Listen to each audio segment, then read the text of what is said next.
Assalamualaikum warahmatullahi wabarakatuh. Bismillahirrahmanirrahim. Allahumma sholli wa sallim ala sayyidina Muhammadin wa ala alihi washabbihi asma'in nama ba'du. Sedanten ingkang kula hormati wabil khusus teman bapak kula Kiai Haji Agus Ali Masyuri. Beberapa kiai yang tanpa ngurangi rasa hormat, saya hormati semua. Ini ada beberapa Gus. Ini saya ngaji insyaallah seperempat jam. Seperempat jam nanti yang menghisap Gus Kausar berapa Gus? 10 menit. 10 menit. Begini, sebetulnya saya membela semua umat Islam itu ahlul jannah, karena saya ini ibarat marketing. Kalau orang Kristiani itu kan setiap orang mati sudah tenang bersama Bapak di surga. Jadi kampanye itu menarik sekali. Sementara kita sudah kiai, sudah imam masjid, sudah ulama, masih saja dikhawatirkan su'ul khotimah. Ini kalau kampanye ini tidak imbang, ini nanti saya takut kalah. Makanya saya bilang pokoknya semua orang mukmin itu ahlul jannah. Karena memang asli hadisnya seperti itu, mangqala la ilaha illallah dakhalal jannah. Bahwa kemudian ada beberapa kiai yang mungkin wataknya itu pesimis, kemudian bikin sekian aturan-aturan yang sebetulnya itu cerminan dari pesimisnya, terus akan-akan masuk surga itu susahnya bukan main. Nah itu saya tidak setuju, karena tadi pasti kalah dengan kampanye sebelah yang setiap orang mati dibilang sudah tenang bersama Bapak apa? Di surga. Jadi ini penting. Terus kedua saya bilang agama ini sudah begitu baik, masa kunci surga sudah dibocorkan, miftahul jannah la ilaha illallah. Masa sudah pegang kuncinya nggak jadi masuk surga, itu kan aneh. Ya sudah masuk saja, tapi tidak usah minta bantuan saya, masuk aja, kan sudah pegang kuncinya. Terus ketiga, kenangan terburuk saya ketika jadi kiai itu gini, saya ada beberapa guru SD datang ke saya, ini agak-agak masalah besar. Gus, boleh nggak buka ujian nasional yang masih disegel? Semua guru bilang nggak boleh, itu kriminal kan. Ada satu guru yang bikin analogi agak kacau. Boleh saja, wong ujian di kuburan saja dibocorkan para kiai nggak apa-apa. Itu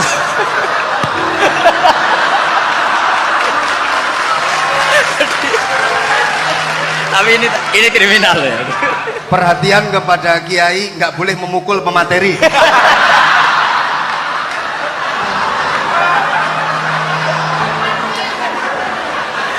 Jadi tentu itu analogi yang salah kan. Marrobuka kan, Tuhan kamu siapa, nabi kamu, Tuhan kamu siapa, nabi kamu siapa, imam kamu siapa. Ini kan sudah dibocorkan oleh para kiai. Artinya apa? Nak raiso jawab kebablasan gitu. Terus guru ini berpikir, kalau ujian akhirat sekrusial itu saja bisa dibocorkan, kenapa ujian nasional tidak boleh? Tentu ini kias yang salah, saya ada ngajari seperti itu. Tapi saya ngajari ke kalian betapa mudahnya masuk surga. Kunci jawaban sudah dikasih, kunci pintu masuk sudah dikasih. Kok sampai tidak masuk, ini kebablasan. Paling salah gurunya. Jadi ini kenapa saya sering cerita orang mukmin semuanya itu min ahlil jannah, itu saya jamin.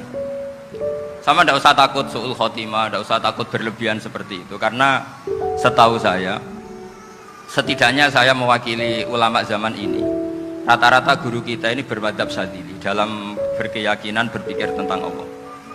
Di antara ini yang mulai saya ngomong serius, supaya tadi kan guyonannya sudah diambil Gus Reza sama Gus Kausar. Saya tahu kenapa mereka guyon, kalau ngomong serius takut kalah sama saya.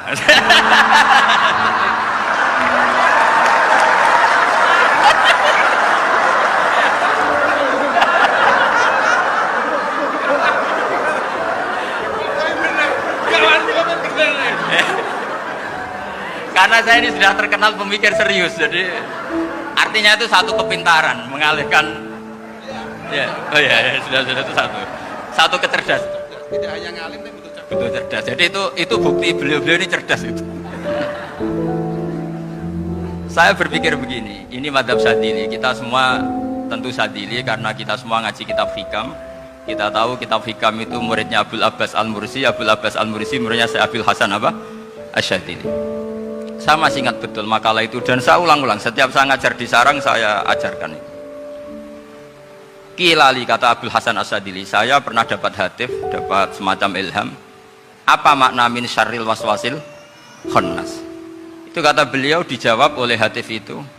Hatif itu nggak perlu diterjemah tadi ada, karena tadi diajarin itu. Apa yang dihidupkan itu nggak perlu dijelaskan. kata hatif tadi, waswasun yadkhulu bainaka wa baina habibika. Yunsika altofahu alhasanah wa yudzakiruka af'alaka asyi'ah wa yukassiru indaka dzatas shimal wa yuqallilu indaka dzatal yamin liya'dila bika an husnidzanni billah ila su'idzanni billah. Jadi yang dikatakan waswas adalah kamu digiring untuk hanya ingat sisi-sisi kamu yang negatif, dilupakan bahwa Anda punya sisi-sisi yang positif. Misalnya seperti ini, mungkin secara fikih tadi banser-banser tegas, wah ini masalah lelaki perempuan dipisahkan gini-gini. Tapi kenapa Ghazali bilang ya sudah gini gak apa-apa. Sebetulnya ada rukhsah itu karena ini di depan umum. Yang paling pantangan Nabi itu la yakhluwanna rajulun bimra'atin. Ini ada yang menjaminnya katanya. Malah khawatir saya di sini dipisah tapi setelah berduaan nggak bisa. Jadi toleransinya karena ini di depan umum. Itu masih ada toleransinya. La yakhluwanna rajulun bimra'atin. Begitu juga ketika kita dosa, misalnya kita dosa, orang Islam setiap dosa itu pasti ingat salahnya, kemudian istighfar. Dan ketika satu kebaikan dibandingkan keburukan, itu kata semua ulama, karena sayyi'ah itu bernilai 1, kebaikan bernilai apa? 10. Itu masih surplus berapa? 9. Jadi itu cara berpikir Abdul Hasan As-Sadili. Kenapa kamu harus berpikir positif tentang Tuhan? Sekali berpikir tentang negatif itu bahaya betul. Misalnya begini, kamu berpikir stare wangi jadi kiai, sujud, rukuk, ternyata aku tetap lebu neraka. Gunane apa? Itu menurut saya kan nggak punya akal. Sujud itu satu kelaziman menghamba kepada Allah. Normalnya seorang hamba itu ya sujud. Kemudian gara-gara kamu ingin masuk surga, terus logika kamu dibalik. Gunanya apa saya sujud? Ternyata saya masuk neraka. Itu pertanyaan yang benar-benar bodoh dan itu menjadikan Allah benci. Logikanya dibalik begini. Ini saya ngomong serius karena ini bentuk kemenangan saya, ini bentuk kemenangan saya. Saya berkali-kali ngomong di kota pelajar di Jogja karena banyak pengujinya juga. Bukan sekedar pendamping tapi penguji. Banyak yang profesor, bukan sekedar dokter, banyak yang profesor. Jadi biar ini dok. Begini, saya pernah ditanya sama seorang dosen, Gus, saya ini ngaji hadis banyak, tapi ada yang saya tidak paham, yaitu mangkola la ilaha illallah dakhalal jannah, ada kalimat wa in zana wa in saraka. Meskipun pernah zina, pernah maling. Ini kan seakan-akan mentoleransi perzinaan dan pemalingan. Terus saya bilang, oh makna hadis itu seperti ini. Jadi kebenaran absolut, kebenaran yang mutlak itu tidak akan terganggu oleh status perilaku seseorang. Saya berkali-kali memberi contoh. Orang yang ditangkap KPK akan bilang 1 tambah 1 2. KPK-nya juga bilang 2. Rivalitas dalam politik, Pak Prabowo ya bilang 2, Pak Jokowi juga bilang 2.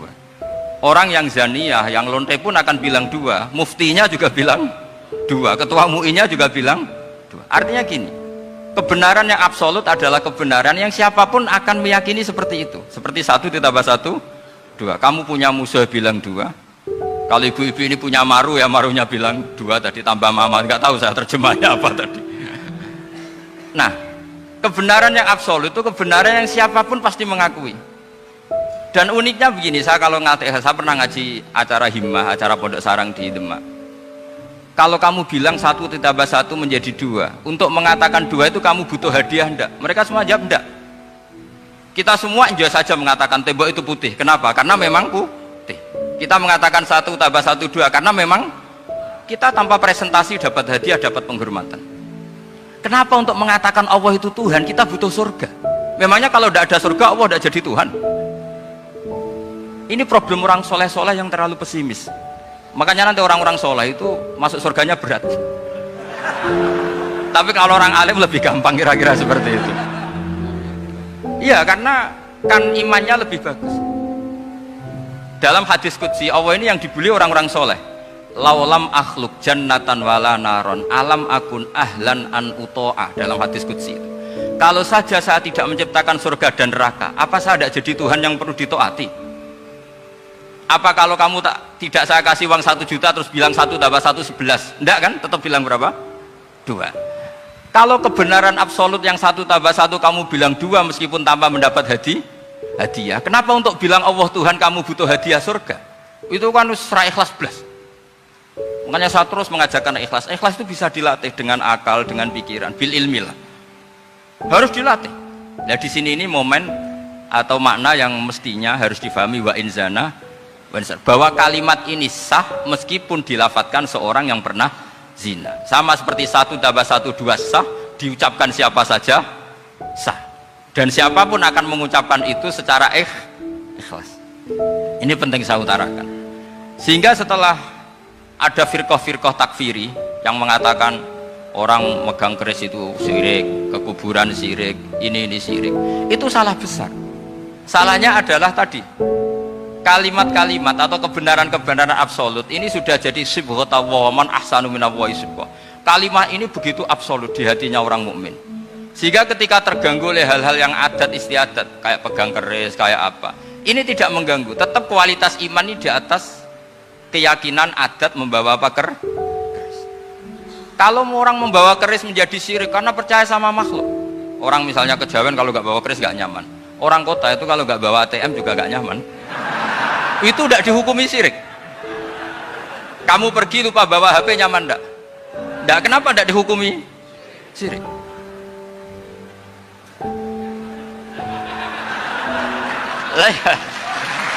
Jadi ini logika-logika. Jadi makanya ini Gus Reza boleh ngeritik saya itu berkali-kali bilang saya termasuk ulama yang mau bikin gerakan cangkem elek. Karena nanti kalau saya nisbatkan ke Rasulullah itu tidak pantas karena Nabi ahsanan nasi khalqaw wa khuluqa. Tapi saya siap jadi bempernya Rasulullah Shallallahu Alaihi Wasallam. Pernah ada diskusi di Jakarta, ini kisah nyata. Apa dalilnya setelah sholat salaman? Mana hadisnya? Itu dijawab hadisnya tentu kita kesulitan. Kalaupun ada hadisnya dhaif semua yang masalah musafahat. Akhirnya mau tidak mau dijawab pakai cangkem elek. Boleh nggak kamu setelah salam nyalain HP yang off? Boleh. Boleh nggak ke kamar mandi? Boleh. Oh berarti kencing boleh, nyalain HP boleh, yang nggak boleh itu ingat Allah. Karena mereka mengkritik wiridan, ngeritik salam. Akhirnya mikir deh, ada nggak hadisnya orang setelah sholat nyalain HP? Nggak ada kan? Tapi mereka nyalain HP nggak hambatan, tapi untuk salaman masalah kan? Ke kamar mandi boleh, tapi untuk wiridan nggak boleh. Akhirnya mereka sadar, oh iya. Lama-lama dibisi gini yang kelompok itu, kamu itu korban aliran supaya kamu gak ingat Allah, ingatnya HP-nya. Sehingga orang wiridan kamu kritik, orang nyalain HP tidak kamu kritik. Itu kelompok itu adalah kelompok orang-orang yang supaya orang Islam itu lupa Tuhannya. Itu gerakan cangkem elek, tapi jadikan orang sadar. Jadi ini penting. Jadi kalau kamu tidak bisa bela agama dengan jalan yang lurus karena tidak bakat itu, nggak apa-apa pakai cangkem elek tadi, karena nggak mungkin gerakan ini dinisbatkan kepada Rasulullah Shallallahu Alaihi Wasallam. Kalau soal sanad, saya punya sekian sanad tentang itu, tapi tidak usah kamu ikuti. Ada orang tanya, ya Pak Kiai, kalau setan dibakar di neraka panasan enggak? Ya panasan. Lo kan setan dari api, ngapain harus panasan? Kan materinya sama. Terus Kak Kiai tadi gak kesulitan, dia ngambil pasir, disawero di wajahnya. Wah sakit Kiai, kamu kan dari tanah, kena tanah kok. Jadi itu ada sekian, artinya gini ya, kalau kesulitan jawab pakai baik-baik ya sudah pakai cangkem elek itu aja kan. Nah, tapi tentu kan gerakan ini tidak mungkin dinisbatkan kepada para nabi. Tapi saya pastikan meskipun nggak bisa dinisbatkan kepada para nabi dari segi cangkem elek tadi, tapi secara semangat itu sama. Saya punya sekian contoh. Bener Gus Rizal tadi gojok saya sengawur-ngawurnya itu masih punya sanad. Itu pas saya ngawur pun masih punya apa? Sanad. Nabi Ibrahim itu ketika faja'alahum juzatan illa kabiralahum itu, si berhala paling besar dikasih kapak. Ketika mereka geger, ini siapa yang memelihara berhala kecil? Kata mereka, sami'na fatan yadhkuruhum yuqalu lahu Ibrahim. Ya kira-kira Ibrahim lagi. Terus setelah Ibrahim didatangkan, siapa yang melakukan ini semua? Ini jawaban Nabi Ibrahim, bal fa'alahu kabiruhum hadza. Ya tanya yang bawa pedal, saya kan tidak bawa. Terus kata orang-orang, otak kamu itu di mana? Masa berhala disuruh nanya, kan nggak bisa ngomong. Ibrahim kembalikan, ufil lakum walima ta'buduna min dunillah. Lalu otak kamu di mana? Sudah tahu nggak bisa ngomong kok disembah gitu. Itu ada kata ufin. Ufin itu kalau diterjemah kira-kira ya agak-agak jancuk gitu. Kira-kira ya kira-kira seperti itu. Jadi Sekarang dalilnya jancuk apa Gus?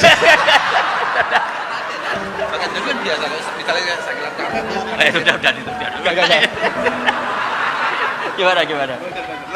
Jancuk itu dari su, tinggalkanlah suan perkara sing elek. Krono ilate wong Surabaya kakean rawon, akhirnya ngomongnya jancuk.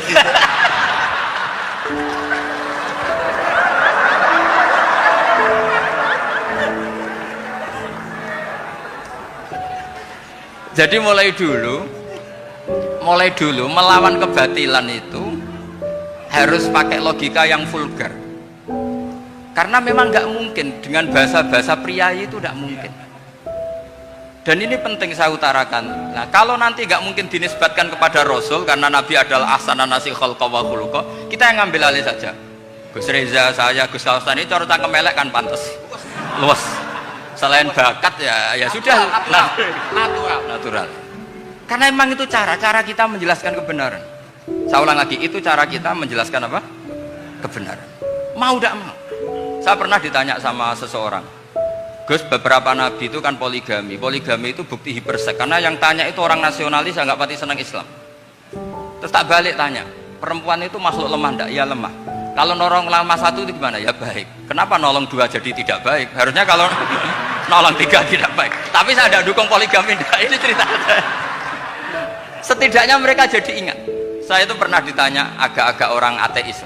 Dia benci Islam tapi neliti Islam. Pertanyaan kedua, kenapa dalam perang itu seakan-akan Nabi itu perampok? Hartanya orang kafir disita kemudian menjadi ghanimah. Itu kan kayak ngerampok. Terus saya tanya gini, kalau ada penjahat ke rumah kamu kemudian pakai senjata api, setelah kamu ringkus, itu senjata api kamu kembalikan apa kamu sita? Oh ya saya sita, kalau tak kembalikan dipakai ngerampok lagi. Ya sama seperti itu, kalau kekuatan mereka dikembalikan akan dipakai kekuatan mereka lagi. Jadi ya lagi-lagi ini kemenangan orang serius. Karena nanti guyonnya sudah dintekno sama Gus Safa sama Gus Riza. Nah, kenapa saya ngajar begitu rileks, begitu santai? Karena pikiran saya sederhana. Fa innal uqula muttarratun ila qabilil haq. Akal sehat pasti dipaksa menerima apa? Kebenaran. Sehingga kebenaran itu tidak usah kau ngomongkan secara serius, secara tidak perlu. Kebenaran itu mudah diterima. Saya itu pernah ngaji berkali-kali di Jogja di mana-mana sampai ada buku seorang dokter nulis tesisnya itu bangga lagi menjadi muslim setelah ngaji saya itu. Karena saya menerangkan itu ringan. Orang Islam itu harus mencintai Allah. Ciri utama cinta itu tidak tegang, rileks. Saya bilang begini, kalau kamu pernah 1 tahun digratisi orang rumah, makanan, kamu kira-kira itu mudah nggak mencintai orang yang berjasa sama kamu minjemin rumah dan kasih makan gratis? Mudah kan? Apalagi kita ini mudah mencintai orang yang minjemin mobil 1 tahun, ngasih rumah 1 tahun, apalagi selamanya. Kenapa kita tidak mudah mencintai Allah yang memberi kita bumi, air, oksigen, semuanya kita dikasih Allah? Akhirnya mereka mikir, wong mencintai seseorang yang ngasih dalam durasi 1 tahun saja mudah, apalagi mencintai Allah yang ngasih kita tanpa batas. Itu disebut walladzina amanu asaddu hubbal lillah. Orang mukmin itu mudah sekali mencintai Allah. Caranya dilatih tadi. Kita mudah mencintai orang yang berjasa sama kita. Kenapa tidak mudah mencintai Allah yang tentu jasanya lebih besar? Nah, karena akhir-akhir ini banyak orang yang terlalu nazir, terlalu apa? Kata Nabi kan basyiru walatu nafiru yasiru walatu asiru. Sehingga saya bikin gerakan. Pokoknya semua orang mukmin pasti masuk surga. Nanti soal ada kesalahan-kesalahan kecil yang menjadikan orang su'ul khotimah itu sifatnya kehati-hatian. Jangan menjadi hukum. Hati-hati itu tidak menjadi hukum. Kalau kamu nyupir hati-hati itu bukan berarti pasti kecelakaan. Enggak. Hati-hati itu ya hati-hati saja, tidak menjadi hukum. Ini penting saya utarakan karena kubu sebelah kampanyenya sudah tadi, setiap mati pasti tenang bersama Bapak di surga. Sementara kita mau kampanye, kamu sholat tidak mesti diterima, haji tidak mesti diterima, jadi kiai tidak mesti masuk surga. Coba kalau kita kampanye gitu terus, yang mau jadi muslim itu siapa? Jadi ini sudah tak perhitungkan matang-matang saya milih mazhab seperti itu. Ya ini saya pikir sudah, ini pembandingnya supaya punya waktu. Saya suka sekali. Nah ini yang sesi terakhir ya, sesi terakhir. Saya akan cerita fikih karena Nyun sewu Gus, ada iklan sebentar dari ibu-ibu, pentolan mic kurang dekat ke mulutnya Gus Baha. Sehingga suaranya tidak terdengar sampai ke belakang. Oh, gitu, pentolannya didekatkan Gus ke mulut. Ini kalau ngomong konotasinya itu mesti nyerempet. Sudah apa ya? Sudah ahlinya di situ. Ya malah ada di situ.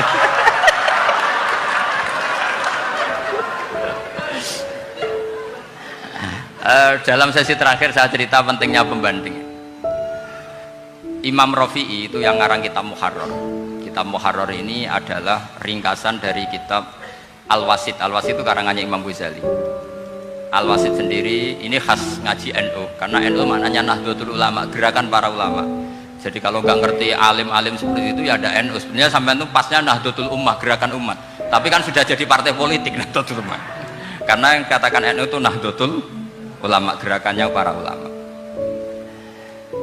Imam Rafi'i itu berpendapat sujud itu cukup pakai baduk, pakai jidat. Itu dalam kitab Muharrar. Wal asoh anas sujud yasihu mau cukup biwatil jabhah.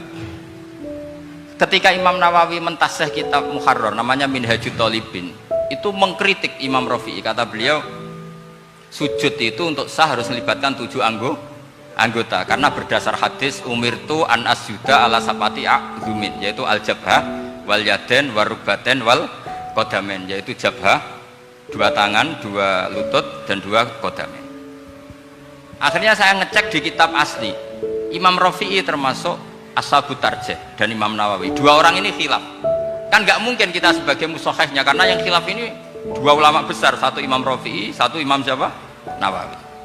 Kita tidak bisa hanya ngikuti Fathul Mu'in yang mengatakan idza khtalafan Nawawi war Rafi'u quddiman Nawawi, tidak bisa, karena Imam Nawawi ini sering nginduk sama kitabnya Imam Rafi'i karena senior Imam Rafi'i. Setelah saya cek di kitab kitab asli Mamba ya, satu sumbernya semua madzhab apa? Syafi'i. Ternyata Imam Syafi'i nak ngedikan hanya begini. Wa uhibbu, saya suka setiap orang Islam sujud itu melibatkan 7 anggota karena itu aman, pasti sah. Tapi wayah tamilu, kata beliau, tapi mungkin saja sujud hanya watul jabah itu sah. Kenapa kata Imam Syafi'i? Liqaulihi sallallahu alaihi wasallam atau li du'aihi apa sallallahu alaihi wasallam fi sujud sajadalaka wajhi wa sam'i wa basori. Nabi ketika sujud itu hanya berdoa, ya Allah sujud kepada engkau wajhi wa sam'i wa basori. Nabi tidak menyebut wayadi wa rubati wa qadam. Sehingga saya berkali-kali bener kata Gus, saya ini pembela umat sing sujute 7 anggota ya tak lem, pantes dadi Rais Suriah. Itu. Yang sujute bathuk tok ya tetap sah ngikuti mazhabnya Imam Rafi'i. Meskipun itu tidak saya anjurkan. Tentu tidak saya anjurkan. Alasannya Imam Syafi'i tadi, Rasulullah pernah berdoa dengan kata-kata sajadalaka wajhi, bukan diteruskan wayadi warubati wakoda. Sehingga fal khilaf huna bakin ala khiddati, kalau dalam bahasa fikih khilaf biar tetap sesuai aturan khilaf masing-masing. Nggak perlu kamu menggugurkan pendapat Rafi'i yang mengesahkan sujud hanya pakai jabah. Ini penting karena tadi seperti saya katakan, yang sujud anggota itu ya masuk swarga mergo pintere, sing nganggo bathuk tok yang mlebu swarga mergo gobloke tadi, karena aksaru ahlil jannah al-bul. Nah ini madhab saya, jadi saya itu ingin umat Islam itu baik-baik saja ya. Karena tidak mungkin lah kita tidak bela Islam di zaman akhir, tidak mungkin, kan tadi kubu sebelah kampanyenya sudah seperti itu. Kalau kita ngomong ikhtiyat, kiai ra mesti mlebu swarga, sing salat ngethuk ra mesti husnul khotimah, wah kan jadi repot. Saya ini pengagum teori ikhlas, dilatih bil ilmi, saya ulang lagi, dilatih bil ilmi. Saya ini malunya tadi saya mengatakan 1 tambah 1 2, itu meskipun tidak ada yang memberi hadiah tetap saya katakan 2. Saya mengatakan air itu dingin, tidak ada yang ngasih hadiah, saya akan bilang kalau air itu dingin, kalau api itu panas. untuk hakikat-hakikat seperti itu saja saya jujur tanpa ingin imbalan. Tapi ketika hakikat mengenai Allah kok saya minta imbalan surga dan neraka, ini apa-apaan? Kira-kira gitulah, Rois Suryah macam apa gitu.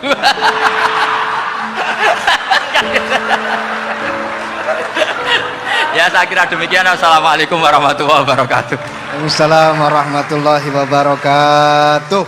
Alhamdulillah.